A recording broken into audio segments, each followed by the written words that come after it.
Hi, എല്ലാവർക്കും സ്വാഗതം. ഇന്നത്തെ നമ്മുടെ വീഡിയോ നമ്മുടെ വീടുകളിലൊക്കെ ഇപ്പോൾ റംബൂട്ടാൻ പൂക്കുന്ന സമയമാണ്. ചില ജനുവരി മാസം തൊട്ട് ഇപ്പോൾ എൻ്റെ റംബൂട്ടാൻ പൂത്തേക്കുന്നത് ഇപ്പോഴാണ് കേട്ടോ. ഇത് ഞാൻ നട്ടിട്ട് 3ാമത്തെ വർഷമാണ്. നമ്മൾ നട്ടിട്ട് ആദ്യത്തെ വർഷം നട്ട് തൈ ആയിരുന്ന സമയത്ത് വളരെ ചെറിയ തൈ 2 മാസമൊക്കെ കഴിഞ്ഞപ്പോൾ ഈ സമയമായപ്പോൾ നമുക്ക് പൂത്ത് കിട്ടിയായിരുന്നു. അപ്പോൾ ഞാൻ ആ പൂ നിർത്തിയില്ല കേട്ടോ, അത് ഒടിച്ച് കളഞ്ഞു. കഴിഞ്ഞ വർഷം പൂത്തില്ല, നമ്മൾ ഒന്ന് പ്രൂൺ ചെയ്തൊക്കെ നിർത്തി, അപ്പോൾ പൂത്തില്ല. ഈ വർഷം ഇത് 3ാമത്തെ വർഷമാണ്. അപ്പോൾ ഇത് നിറച്ച് പൂത്തിട്ടുണ്ട്. ഇത് കണ്ടോ, നിറച്ച് പൂത്തിട്ടുണ്ട്. എല്ലാ കൊമ്പുകളുമേയും തന്നെ പൂക്കളുണ്ടായിട്ടുണ്ട്. ഒരു സൈഡിലുള്ള എല്ലാ കൊമ്പയിലും പൂക്കളുണ്ടായിട്ടുണ്ട്. ഒരു സൈഡിലുള്ളത് എന്താ തളിർത്തിട്ടുമുണ്ട്, ഇലകളൊക്കെ വന്നിട്ടുണ്ട്. അപ്പോൾ ഈ പ്രായത്തിൽ ഇപ്പോൾ ഞാൻ ഇതുവരെ ഇട്ട് കൊടുത്ത വളങ്ങളെന്ന് വെച്ചാൽ ചാണകപ്പൊടിയും എല്ലുപൊടിയും വേപ്പിൻ പിണ്ണാക്ക് ഒക്കെയാണ് ഞാൻ ഇതുവരെ ഇട്ട് മൂടി കൊടുത്തത് കേട്ടോ. അപ്പോൾ ഇപ്പോൾ ഈ പൂവുണ്ടായ സമയത്ത് ഇപ്പോൾ നമ്മുടെ അടുത്ത് ആദ്യമായിട്ട് പൂത്തതായതുകൊണ്ട് ഇതിന് എന്താണ് ചെയ്യേണ്ടതെന്ന് എനിക്കറിയില്ലായിരുന്നു. അപ്പോൾ അവർ പറഞ്ഞത് എന്താണെന്ന് വെച്ചാൽ നമുക്ക് ബയോ പൊട്ടാഷ് വാങ്ങിക്കാൻ കിട്ടും. അപ്പോൾ പൂക്കണേന് തൊട്ട് മുമ്പാണെങ്കിൽ നമ്മൾ ആ ബയോ പൊട്ടാഷ് ഇട്ട് കൊടുത്തു കഴിഞ്ഞാൽ കൂടുതൽ പൂക്കൾ ഉണ്ടാവുന്നുള്ളൂ. ബയോ പൊട്ടാഷ് അല്ലെങ്കിൽ കെമിക്കൽ പൊട്ടാഷ് ആണെങ്കിലും നമുക്ക് വാങ്ങിക്കാൻ കിട്ടും. അപ്പോൾ അത് ഇട്ട് കൊടുത്താലും നല്ല രീതിയിൽ പൂക്കുന്നു പറഞ്ഞു. അപ്പോൾ പൂത്തതിന് ശേഷം നമ്മൾ ചെയ്യേണ്ടത് ഈ പൂ കൊഴിഞ്ഞു പോവാതിരിക്കാൻ എന്ത് ചെയ്യണം എന്നുള്ളതാണ് കേട്ടോ.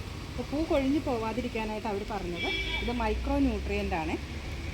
ഇത് കണ്ടോ, ഇതിൽ ബോറോൺ, മഗ്നീഷ്യം, സിങ്ക് അങ്ങനെയുള്ള സൂക്ഷ്മ മൂലകങ്ങൾ അടങ്ങിയിരിക്കുന്ന വളമാണ്. അപ്പോൾ നമുക്ക് NPK പോലുള്ള വളങ്ങൾ, നമ്മൾ ചാണകപ്പൊടി, വേപ്പിൻ പിണ്ണാക്ക്, എല്ലുപൊടി, അതിൽ നിന്നൊക്കെ കിട്ടാത്ത മൂലകങ്ങൾ നമ്മൾ ഇതിട്ട് കൊടുത്താൽ, ഇത് ഓരോ പിടി ഇതിന് ചുറ്റിലും ഇട്ട് കൊടുത്താൽ നമുക്ക് പൂക്കൾ കൊഴിയാതിരിക്കുന്നതാണ് കേട്ടോ പറഞ്ഞത്.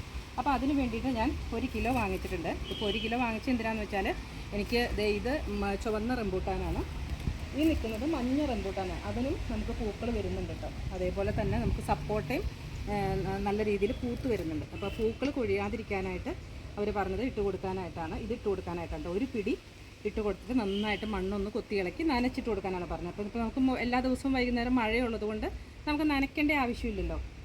അപ്പോൾ ഇത് ഞാൻ ഇത്ര എടുത്തിട്ടുണ്ട്. ഇത്ര എടുത്തിട്ട് നമ്മളൊന്ന് കുറച്ച് അകത്തിയിട്ട് ഇതുപോലെ ഇട്ട് കൊടുക്കുക കേട്ടോ.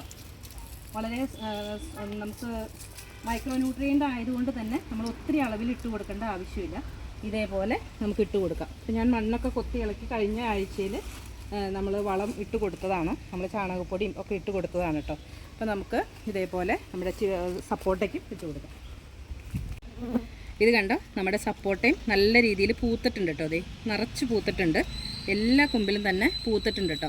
അപ്പോൾ ഈ സൈഡിലൊക്കെ ഉണ്ടായത് കൊഴിഞ്ഞു പോയായിരുന്നു. അപ്പോഴാണ് ഇത് എന്ത് ചെയ്യണം എന്നറിയാൻ വേണ്ടിയിട്ടാണ് ഞാനിത് ഈ വളം വിൽക്കുന്ന കടയിൽ പോയത്. അപ്പോൾ അവർ പറഞ്ഞത് നമ്മളോട് ഇത് ഇട്ട് കൊടുക്കാനാണ്. നമുക്ക് ഇട്ട് കൊടുത്ത് നോക്കാതെ എന്താ സംഭവിക്കണേന്ന് അറിയാമല്ലോ. നമ്മൾ ഇതേപോലെ നമ്മൾ കുറച്ച് അകത്തിയിട്ട് നല്ല നനവുള്ള മണ്ണിലോട്ട്, കൊത്തി ഇളക്കിയ മണ്ണിലോട്ട് ഇട്ട് കൊടുക്കാനാണ് പറഞ്ഞത്. അപ്പോൾ ഇതേപോലെ നമുക്ക് നമ്മുടെ വീട്ടിൽ ഫ്രൂട്ട്സ് പ്ലാന്റുകളൊക്കെ പൂത്തിട്ടുണ്ടെങ്കിൽ, പൂക്കൾ കൊഴിഞ്ഞു പോകുന്നുണ്ടെങ്കിൽ നമുക്ക് ഈ വളം ചെയ്ത് കൊടുക്കാം കേട്ടോ. ഇത് ഒത്തിരി ഇട്ട് കൊടുക്കരുത്. നമ്മൾ വർഷത്തിലൊരു 3 പ്രാവശ്യമൊക്കെ ചെയ്ത് കൊടുത്താൽ മതി. ഓരോ പിടി നമ്മുടെ ഇതിൻ്റെ ചുവട്ടിൽ കടക്കിൽ നിന്ന് കടഭാഗത്തു നിന്ന് കുറച്ച് നീക്കിയിട്ട് ഇട്ട് കൊടുക്കാം കേട്ടോ. അല്ലെങ്കിൽ നമുക്ക് പൊട്ടാഷ് വളങ്ങൾ വാങ്ങിക്കാൻ കിട്ടും, DAP വാങ്ങിക്കാൻ കിട്ടും. അങ്ങനെ ഒത്തിരി വളങ്ങൾ നമുക്ക് ഈ ഫ്രൂട്ട്സ് പ്ലാന്റ്സിന് മാത്രമായിട്ടുള്ള വളങ്ങളുണ്ട്, നമ്മൾ വളക്കടകളിൽ ചെന്ന് ചോദിച്ചു കഴിഞ്ഞാൽ. അപ്പോൾ ഇത് ഇപ്പം നമുക്ക് നല്ല മഴയും അത്യാവശ്യം നല്ല വെയിലും ഒക്കെയുള്ള സമയമാണ്. അപ്പോൾ നമുക്ക് വളം ഇടാൻ നല്ല സമയമാണ് കേട്ടോ. നമ്മൾ വളം ഇട്ട് കൊടുത്തു കഴിഞ്ഞാൽ മണ്ണിന് നനവുള്ളത് കൊണ്ട് നമ്മുടെ ചെടിക്ക് ദോഷമൊന്നും സംഭവിക്കില്ല. അപ്പോൾ ഇതുപോലെ ആദ്യമായിട്ടൊക്കെ പൂക്കളുണ്ടായി കൊഴിഞ്ഞു പോകുന്നവർക്ക് അറിയാൻ പറ്റില്ലല്ലോ അത് എന്താ ചെയ്ത് കൊടുക്കണ്ടേന്നുള്ളത്. അപ്പോൾ അതിന് വേണ്ടിയിട്ടാണ് കേട്ടോ ഞാൻ ഈ വീഡിയോ ഇട്ടത്. അപ്പോൾ കഴിഞ്ഞ ദിവസം എൻ്റെ വീഡിയോയിൽ ഒരാൾ ചോദിച്ചിട്ടുണ്ടായിരുന്നു, ഞാൻ ഈ സപ്പോർട്ടയും ഇതൊക്കെ നടുന്ന വീഡിയോ ഇട്ടിട്ടുണ്ടായിരുന്നു. അപ്പോൾ അവർ ചോദിച്ചത് എന്തോരം ആയി, പൂക്കളായോ എന്ന്. അപ്പോൾ ഇത്രയും ആയിട്ടുണ്ട്, എന്നെക്കാട്ടിലും ഹൈറ്റ് ആയിട്ടുണ്ട്. ഇത് സപ്പോർട്ടയ്ക്കൊക്കെ ഇത്രയും പൊക്കം വെച്ചിട്ടുണ്ട്.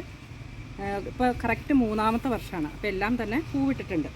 അപ്പോൾ ഞാൻ ഇപ്പോൾ ചെയ്തു കൊടുത്ത വളം ഇതാണ്. അപ്പോൾ ഇത്രയേ ഉള്ളൂ ഇന്നത്തെ വീഡിയോ. നിങ്ങൾക്ക് ഇഷ്ടപ്പെട്ടാൽ ലൈക്ക് ചെയ്യുക, ഷെയർ ചെയ്യുക, കമൻറ്റ് ചെയ്യുക, അതേപോലെ തന്നെ സബ്സ്ക്രൈബ് ചെയ്യുക.